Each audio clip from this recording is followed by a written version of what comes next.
મિત્રો, વેકેશનની રજાઓમાં એક દીકરી પોતાના મામાના ઘરે જાય છે, પરંતુ ત્યાં તેની સાથે કંઈક એવી ઘટના બને છે કે જેની તમે કલ્પના પણ નહીં કરી હોય. મિત્રો, આ એક સત્ય ઘટના પર આધારિત કહાની છે અને જરૂર મુજબ પાત્રોના નામ પણ બદલાવવામાં આવ્યા છે, તેની નોંધ લેશો. મિત્રો, આ ઘટના દરેક માતા પિતા અને સંતાનોને એક મોટી શીખ આપશે, તો જરૂરથી આ ઘટનાને અંત સુધી સાંભળજો. શાંતિથી એક જગ્યા પર બેસીને આ કહાનીને ધ્યાનપૂર્વક અંત સુધી જરૂરથી નિહાળજો. મિત્રો, તો આ ઘટનાની શરૂઆત કંઈક આવી રીતે થાય છે. વાત છે મિત્રો સૌરાષ્ટ્રની. સૌરાષ્ટ્રના એક નાનકડા ધૂળિયા પણ રળિયામણા ગામમાં રહેતા મંજીભાઈ એક સામાન્ય ખેડૂત હતા. દિવસ રાત કાળી મજૂરી કરીને પોતાના પરિવારનું ગુજરાન ચલાવતા. મંજીભાઈના જીવનનો એકમાત્ર આધાર અને ખુશી તેમની 15 વર્ષની વહાલસોઈ દીકરી સોનલ હતી. ઘરમાં ભલે ગરીબી હતી, પણ મંજીભાઈએ પોતાની દીકરીને ક્યારેય કોઈ વસ્તુની કમી પડવા દીધી ન હતી. સોનલની શાળામાં ઉનાળાનું વેકેશન શરૂ થયું મિત્રો, અને સોનલને સુરત પોતાના મામાના ઘરે જવાની ભારે જીદ હતી. ગામડાની દીકરી જેણે ક્યારે મોટું શહેર જોયું ન હતું, તેના મનમાં સુરત જવાનો અનેરો ઉત્સાહ હતો. આખરે દીકરીની જીદ સામે એક બાપનું હૃદય પીગળી ગયું. મંજીભાઈ સોનલને લઈને એસટી બસ સ્ટેન્ડે પહોંચ્યા. વેકેશનનો સમય હતો એટલે બસમાં કીડિયારું ઉભરાય એટલે ભારે ભીડ હતી. પગ મૂકવાની પણ જગ્યા ન હતી. મંજીભાઈનો જીવ અધર હતો કે આટલી ભીડમાં મારી ફૂલ જેવી દીકરી એકલી કેમ જશે. તેમણે કંડક્ટર પાસે જઈને 2 હાથ જોડીને ખૂબ ભલામણ કરી અને માંડ એક સીટ પર સોનલને બેસાડી. એ જ સીટ પર સુરતના એક મધ્યમ વર્ગીય કાપડના વેપારી દિનેશભાઈ પણ બેઠા હતા. દિનેશભાઈ સ્વભાવે અત્યંત શાંત, સમજુ અને સંસ્કારી માણસ હતા. તેઓ ચૂપચાપ બારીની બહાર ચાલી રહેલું આ બાપ દીકરીનું દ્રશ્ય જોઈ રહ્યા હતા. બસ ઉપડવાની તૈયારીમાં હતી. એન્જિનનો અવાજ શરૂ થઈ ચૂક્યો હતો. ધુમાડાના ગોટે ગોટા ઉડી રહ્યા હતા, છતાં મંજીભાઈ બારી પાસે દોડતા આવીને સોનલનો હાથ પકડીને સતત શિખામણ આપી રહ્યા હતા. એક ચિંતિત પિતાના શબ્દો કંઈક આવા હતા: બેટા સોનલ, રસ્તામાં ખાસ ધ્યાન રાખજે હો. બારીની બહાર માથું જરાય ન કાઢતી. કોઈ અજાણ્યા માણસ સાથે વાતચીત પણ ન કરતી. આખી દુનિયા ખરાબ છે બેટા. કોઈ કંઈ ખાવા પીવાનું આપે તો ભૂલથી પણ લેતી નહીં. આ કળિયુગ છે, અહીં કોઈનો ભરોસો ન કરાય. સુરત કામરેજ 4 રસ્તા આવે એટલે કંડક્ટર કાકાને પૂછીને તરત ઉતરી જજે. ત્યાં તારા મામા તને લેવા આવી જ ગયા હશે. પહોંચીને મને તરત ફોન કરી દેજે, નહીંતર મારો જીવ ક્યાંય ચોટશે નહીં બેટા. બસ ઉપડી ગઈ. ધૂળની ડમરીઓ ઉડવા લાગી અને એન્જિનના ઘોંઘાટમાં પિતાના એ લાગણીસભર શબ્દો ધીમે ધીમે ડૂબી ગયા. બસ જેમ જેમ આગળ વધતી ગઈ તેમ તેમ મંજીભાઈની આકૃતિ નાની થતી ગઈ, પણ સોનલની આંખોમાં પોતાના પિતાનો એ ચિંતાતુર ચહેરો અકબંધ હતો. બાજુમાં બેઠેલા દિનેશભાઈ આ બધું જોઈને મનોમન વિચારી રહ્યા હતા. બિચારો બાપ. દીકરી ભલે નાની હોય કે મોટી, તોય એના બાપને એની કેટલી બધી ફિકર હોય છે. આ દુનિયાના અસંખ્ય શિકારીઓથી પોતાની ફૂલ જેવી દીકરી ક્યાંય ચૂથાઈ ન જાય, એની ચિંતા એક બાપને સતાવે એ એકદમ વ્યાજબી પણ છે મિત્રો. સમાજના રોજના કિસ્સાઓ વાંચીને ક્યાં બાપનું કાળજું ના કંપે. બસની લાંબી સફર શરૂ થઈ. કંડક્ટર ટિકિટ કાપતો કાપતો સોનલ પાસે આવ્યો. સોનલે ગભરાતા અને ધ્રુજતા વજે કહ્યું, કાકા, કામરેજ 4 રસ્તા આવે એટલે મને કહેજો હો, મારે ત્યાં ઉતરવાનું છે. કંડક્ટરે માથું હલાવીને હા પાડી. પણ નસીબની રમત તો જુઓ. મુસાફરી લાંબી હતી અને રસ્તામાં અચાનક બસ ખોટવાઈ ગઈ. બસનું ટાયર પંચર થયું અને તેને રિપેર કરવામાં કલાકો નીકળી ગયા. જે બસ સાંજે પહોંચવાની હતી તે સુરત પહોંચતા પહોંચતા રાતના 11:30 વગાડી ચૂકી હતી. આખા દિવસના થાક અને લાંબી મુસાફરીને કારણે નાનકડી સોનલની આંખ લાગી ગઈ હતી. તે ગાઢ નિંદ્રામાં હતી. કંડક્ટર પણ પોતાની ડ્યુટી પૂરી થવાની ઉતાવળમાં અને ટિકિટના હિસાબની ધૂનમાં હતા. રાતના અંધારામાં કામરેજ 4 રસ્તા ક્યારે આવ્યું અને ક્યારે પાછળ છૂટી ગયું એની ન તો કંડક્ટરને ખબર રહી, ન તો બસના અન્ય મુસાફરોને. દિનેશભાઈને સુરત શહેરના અંદરના વિસ્તારમાં છેક સુધી જવાનું હતું, એટલે એમને પણ કામરેજનો ખ્યાલ ન રહ્યો.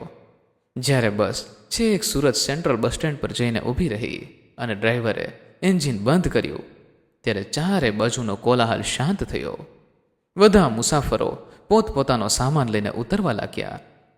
દિનેશભાઈએ જોયું કે પેલી નાનકડી દીકરી હજુ સૂતી છે. એમણે હળવેથી સોનલને જગાડી, બેટા ઉઠ, સુરત આવી ગયું છે, બસ છેલ્લે સ્ટેશને પહોંચી ગઈ છે. સોનલે સફાળી જાગીને આંખો ચોળતા બારીની બહાર જોયું અને બહારનું દૃશ્ય જોઈને તેના પગ તળેથી જમીન સરકી ગઈ. ચારે બાજુ ઝગમગતી મોટી લાઇટો, અજાણ્યા અને વિચિત્ર લાગતા લોકોની ભીડ, વાહનોનો સતત ઘોંઘાટ અને ઊંચી ઊંચી ઇમારતો.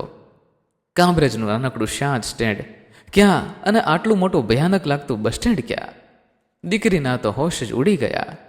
તેનું હૃદય જોર જોરથી ધડકવા લાગ્યું. આ મારા મામાનું ગામ નથી, મારે અહીં નથી ઉતરવું. મારા મામા મને કામરેજ લેવા આવવાના હતા. આ કઈ જગ્યા છે? મને મારા મામા પાસે લઈ જાઓ, એમ કહીને એણે બસમાં જ મોટો ભેકડો તાણ્યો. દીકરીના રડવાનો અવાજ સાંભળીને કંડક્ટર દોડતો આવ્યો. તેને હવે પોતાની ભૂલ સમજાઈ ગઈ કે પોતે કામરેજ ઉતરવાનું ભૂલો ગયો છે. પણ હવે શું થાય મિત્રો? રાતના 12 વાગવા આવ્યા હતા. આટલા મોટા અને અજાણ્યા શહેરમાં મધરાત્રે આટલી નાની ફૂલ જેવી દીકરીને ક્યાં મોકલવી? કોની સાથે મોકલવી? કંડક્ટર પણ ગભરાયો. તેણે પોતાનો બચાવ કરતા એક રસ્તો કાઢ્યો. જો બેટા, ભૂલ થઈ ગઈ છે, પણ હવે બસ પાછી ન જાય. એક કામ કરીએ, તને નજીકના પોલીસ સ્ટેશને મૂકી આવીએ. પોલીસવાળા સાહેબ તારા મામાને ફોન કરશે અને એમના ઘરે સુરક્ષિત તને પહોંચાડી દેશે. પણ મિત્રો, છાપાઓમાં આવતા સમાચારો વાંચીને અને પિતાએ આપેલી કળિયુગની શિખામણ યાદ કરીને સોનલ વધારે ગભરાઈ ગઈ.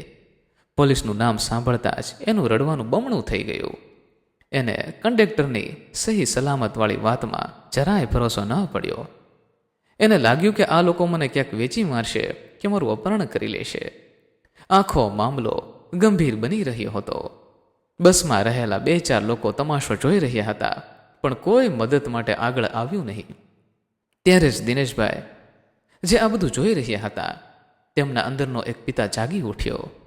તેઓ આગળ આવ્યા અને અત્યંત મૃદુ અને વિશ્વાસપાત્ર અવાજે સોનલને પૂછ્યું, બેટા, તું મને ઓળખે છે ને? હું તારી બાજુમાં જ બેઠો હતો. તારા પિતાજીએ તને મારી સામે જ બેસાડી હતી. બેટા, શું તને મારામાં વિશ્વાસ પડે છે? જો વિશ્વાસ હોય તો તું મારી સાથે મારા ઘરે ચાલ. હું તને કોઈ જ તકલીફ નહીં પડવા દઉં. સોનલે આંસુ ભરેલી આંખે દિનેશભાઈ સામે જોયું. દિનેશભાઈની આંખોમાં કોઈ છળ કપટ ન હતું, પણ એક સજ્જનતા, એક પિતા જેવી જ કરુણા અને રક્ષણની ભાવના દેખાઈ રહી હતી.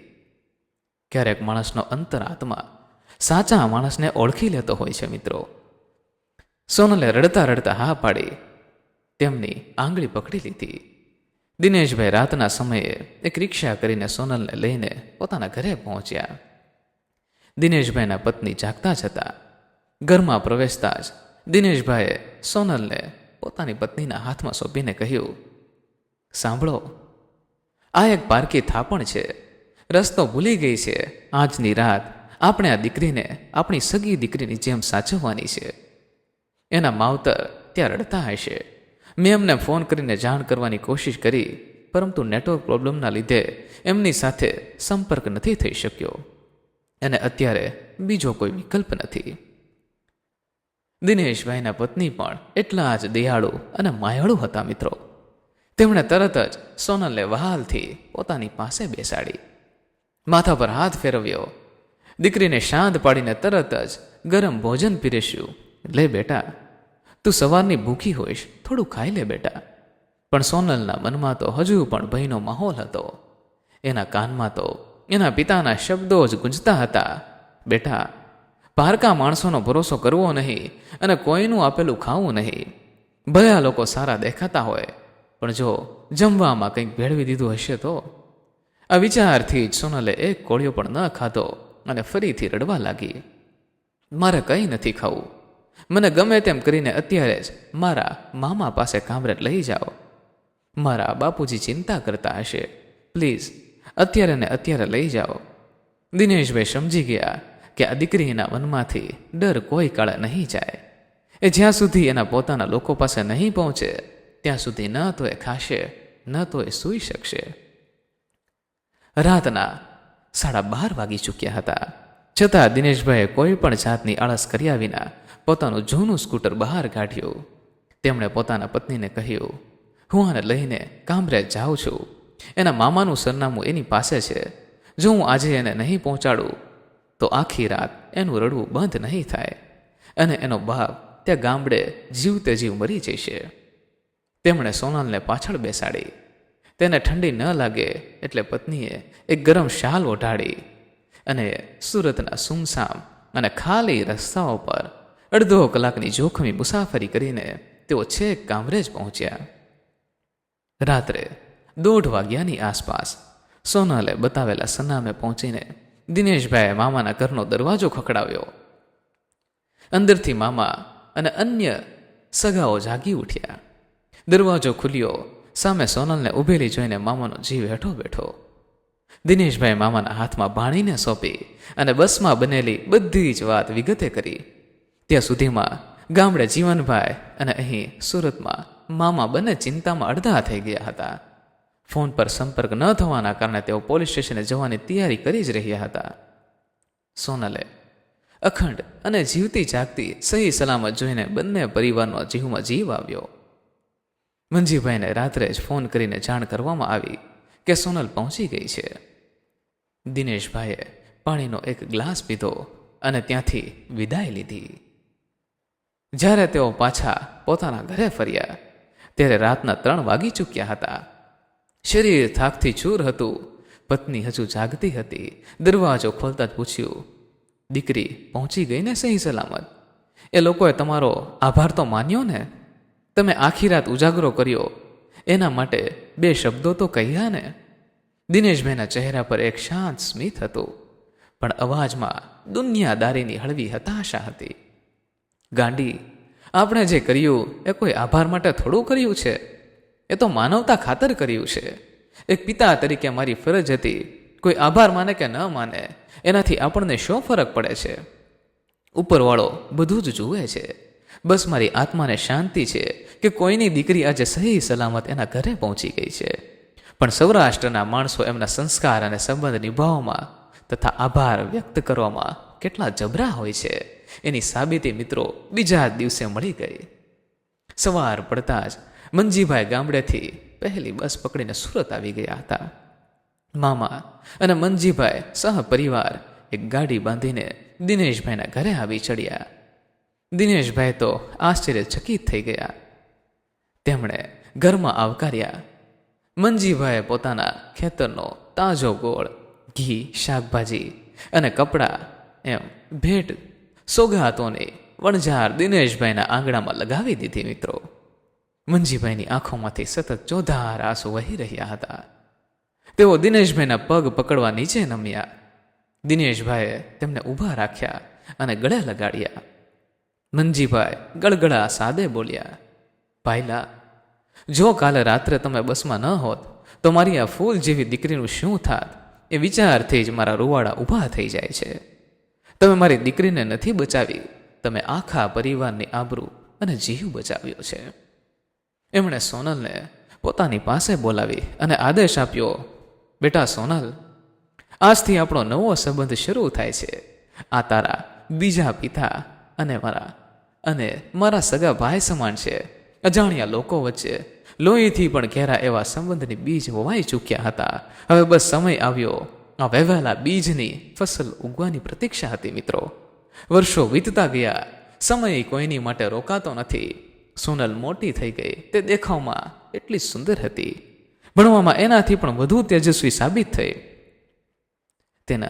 તેની લગન અને મહેનત જોઈને મંજીભાઈએ ખેતીમાં કાળી મજૂરી કરી પોતાનો પરસેવો પાડીને અને જરૂર પડે થોડી જમીન ગીરવે મૂકીને પણ પોતાની દીકરીના સપના પૂરા કરવામાં કોઈ જ કચાશ ના રાખી.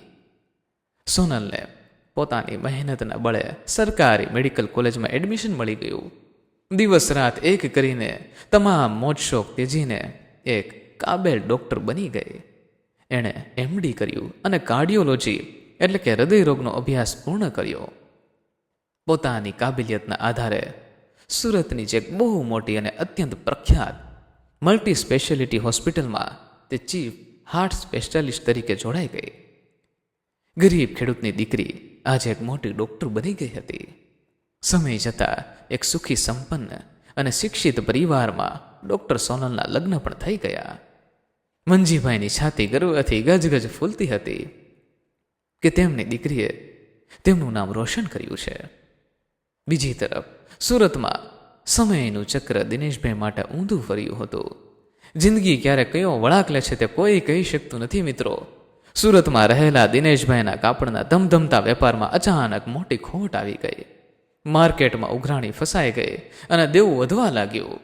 પરિસ્થિતિ એટલી હદે વણસી ગઈ હતી કે દેવું ચૂકવવા અને લેણદારોથી બચવા તેમણે પોતાની વર્ષો જૂની દુકાન અને મોટું મકાન વેચવાનો વારો પણ આવી ગયો. એમનો પરિવાર હવે ભાડાના મકાનમાં એક અત્યંત સામાન્ય સ્થિતિમાં જીવી રહ્યો હતો. દીકરો એક નાની નોકરી કરીને માંડ ઘર ચલાવતો હતો. દિનેશભાઈની ઉંમર પણ હવે 60ની પાર પહોંચી ગઈ હતી.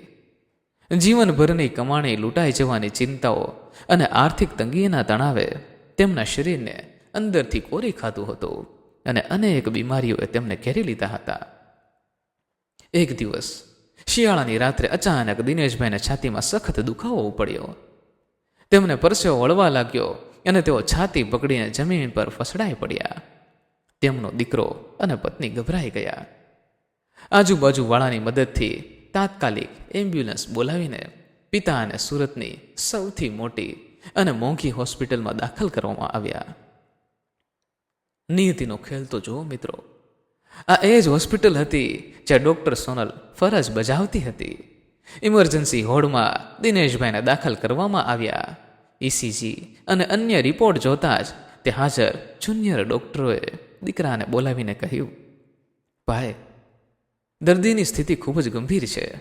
એમને મેજર અને સિવિયર હાર્ટ એટેક આવ્યા છે.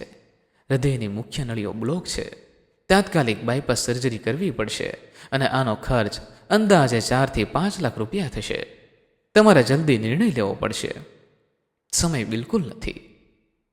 દિનેશભાઈનો દીકરો અને વૃદ્ધ પત્ની આંકડો સાંભળીને જ ભાંગી પડ્યા. તેમની પાસે અત્યારે ઘર ચલાવવા પૂરતા પૈસા માંડ હતા, તો આટલી મોટી રકમ ભેગી કરવાનો કોઈ રસ્તો કે સગવડ ન હતી. દીકરો લાચાર બનીને આંખમાં આંસુ સાથે હોસ્પિટલના રિસેપ્શન કાઉન્ટર પાસે ઊભો હતો. તે ધ્રુજતા હાથે પોતાના તમામ સગા વહાલા અને મિત્રોને મદદ માટે ફોન કરી રહ્યો હતો, પણ કોઈ તરત આટલી મોટી રકમ આપવા તૈયાર ન હતું. ગરીબીમાં કોઈ કોઈનું સગું નથી હોતું મિત્રો.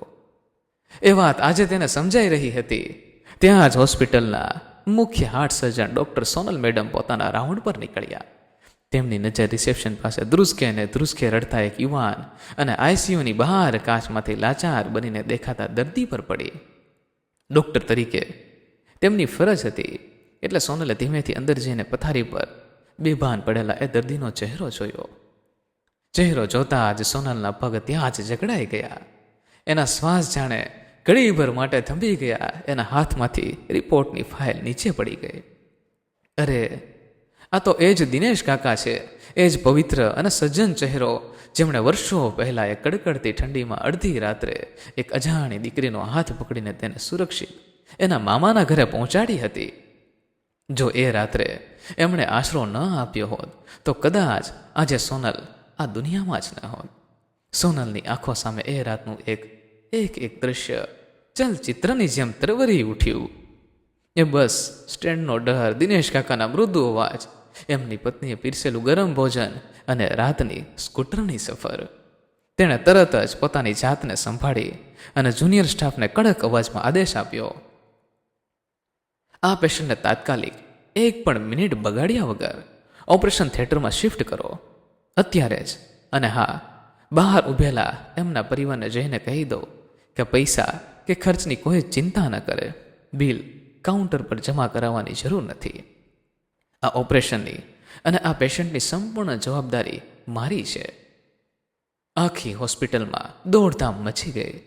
સોનલે પોતે જ હાથમાં ઇન્સ્ટ્રુમેન્ટ લીધા અને ઓપરેશનની કમાન સંભાળી લીધી. ઈશ્વરની કૃપા દિનેશભાઈના પુણ્ય કર્મો અને સોનલની રાત દિવસની નિષ્ઠા કામે લાગી. 4 કલાકની ભારે જહેમત બાદ ઓપરેશન એકદમ સફળ રહ્યું. દિનેશભાઈને મોતના મુખમાંથી પાછા લાવીને સોનલે તેમનું નવું જીવન આપ્યું હતું. 2 દિવસ પછી જ્યારે દિનેશભાઈને સંપૂર્ણ ભાન આવ્યું અને તેમને આઈસીયુમાંથી નોર્મલ વોર્ડમાં ખસેડવામાં આવ્યા, ત્યારે રજા આપવાનો સમય થયો. તેમનો દીકરો ભાઈએ બિલ ભરવા માટે કાઉન્ટર પર ગયો. તેના મનમાં ડર હતો કે હોસ્પિટલવાળા કદાચ જમીન કે ઘર વેચાવી મારશે. તેણે જઈને પૂછ્યું, દિનેશભાઈનું ફાઇનલ બિલ કેટલું થયું છે? ત્યાં બેઠેલા ક્લાર્કે કમ્પ્યુટરમાં ચેક કરીને સ્મિત સાથે કહ્યું, ભાઈ, તમારું બિલ 0 છે. તમારે 1 રૂપિયો પણ ચૂકવવાનો નથી.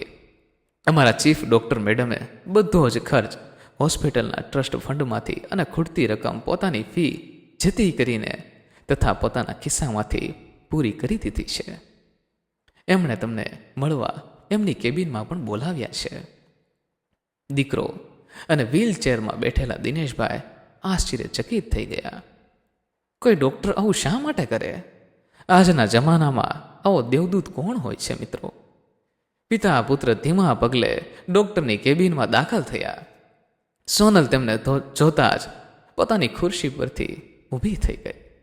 ડૉક્ટરનો સફેદ કોટ પહેરેલી એ ગર્વિત સ્ત્રી દોડીને સીધી દિનેશભાઈના પગમાં પડી ગઈ. દિનેશભાઈ કંઈ સમજે એ પહેલાં જ સોનલની આંખોમાંથી શ્રાવણ ભાદરવો વહેવા લાગ્યો.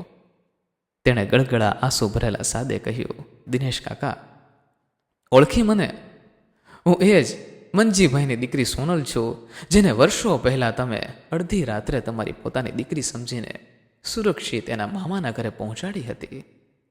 કાકા, જો એ રાત્રે તમે એ ગભરાયેલી દીકરીને ન બચાવી હોત તો આજે આ સોનલ ડૉક્ટર બનીને તમારો જીવ ક્યારેય ન બચાવી શકી હોત. આજે મેં જે કંઈ પણ કર્યું છે એ કોઈ ઉપકાર નથી કાકા. આ તો તમે વર્ષો પહેલાં વાવેલા એ નિસ્વાર્થ માનવતાના બીજની ફસલ ઉગી છે, જે આજે ઈશ્વરે સમય આવ્યે તમને વ્યાજ સાથે પાછી આપી છે. આ સાંભળીને દિનેશભાઈની આંખોમાંથી પણ ચોધાર આંસુ વહેવા લાગ્યા. તેમણે એ રાત યાદ આવી ગઈ. તેમણે ધ્રુજતા અને નબળા હાથે સોનલના માથા પર હાથ મૂકીને હૃદયપૂર્વક આશીર્વાદ આપ્યા. બહાર ઊભેલા દિનેશભાઈના પત્ની પણ દોડીને અંદર આવ્યા અને સોનલને ગળે લગાવીને ખૂબ રડ્યા. બંને પરિવારોનો એ જૂનો સંબંધ આજે આંસુઓથી ધોવાઈને લોહીના સંબંધ કરતાં પણ વધુ પવિત્ર અને અતૂટ બની ગયો હતો. સોનલે દિનેશભાઈના દીકરાને પણ પોતાની હોસ્પિટલમાં એક સારી નોકરી અપાવી દીધી, જેથી એમનો પરિવાર ફરીથી સુખેથી જીવી શકે. વહાલા મિત્રો, આ હૃદયસ્પર્શી કહાની આપણને ખૂબ જ મોટો બોધ આપે છે કે નિસ્વાર્થ ભાવે કરેલું કોઈ પણ કામ કોઈ દિવસ એળે નથી જતું. આ બ્રહ્માંડનો એવો અટલ નિયમ છે મિત્રો કે તમે જેવું વાવો છો તેવું જ સમય આવીએ અનેક ગણું થઈને તમારી પાસે પાછું આવે છે. તમે ફેંકેલો પથ્થર પણ પાછો આવે છે અને તમે કરેલો પ્રેમ પણ પાછો આવે છે. જ્યારે તમે કોઈ પણ સ્વાર્થ વગર કોઈ અજાણ્યાની મદદ કરો છો ને, ત્યારે ઉપરવાળો પણ એની નોંધ લેતો હોય છે. ઈશ્વર પણ ક્યાંક ને ક્યાંક તમારા સૌથી કપરા અને અઘરા સમયમાં તમારી મદદ માટે કોઈકને ફરિશ્તો બનાવીને મોકલી જ દે છે. આજના કળિયુગમાં જ્યાં સ્વાર્થ અને છેતરપિંડી જોવા મળે છે મિત્રો, તે દુનિયામાં માનવતા અને નિસ્વાર્થ સેવાથી મોટો કોઈ જ ધર્મ નથી. દીકરી ભલે પારકી હોય પણ એનું સન્માન અને રક્ષણ કરવું એ આપણા સૌની સામૂહિક નૈતિક જવાબદારી છે મિત્રો. વહાલા મિત્રો, આ કહાની આપને પસંદ આવી હોય અને તમારા હૃદયને સ્પર્શી ગઈ હોય તો વિડીયોને લાઈક ચોક્કસથી કરજો અને નીચે આપેલું લાલ કલરનું બટન દબાવીને અમારી આ ગુજરાતી વોઇસ ચેનલને સબસ્ક્રાઈબ કરવાનું ભૂલશો નહીં. તેમજ બાજુમાં આપેલું નોટિફિકેશન બેલ આઇકોનને પણ ઓલ ઉપર સેટ કરી દેવા નમ્ર વિનંતી છે મિત્રો, જેથી આવી જ અવનવી પ્રેરણાદાયક અને હૃદયસ્પર્શી કહાનીઓ આપને સમયસર સાંભળવા મળતી રહે. અને મિત્રો, આ કહાની વિશે આપનું શું કહેવું છે એ પણ આપ અમને કોમેન્ટ બોક્સમાં જરૂરથી જણાવજો. ફરી મળીશું મિત્રો કોઈ નવા એપિસોડ સાથે, કોઈ નવી કહાની સાથે. ખૂબ ખૂબ ધન્યવાદ. જય મા ગાત્રાળ, જય શ્રી કૃષ્ણ.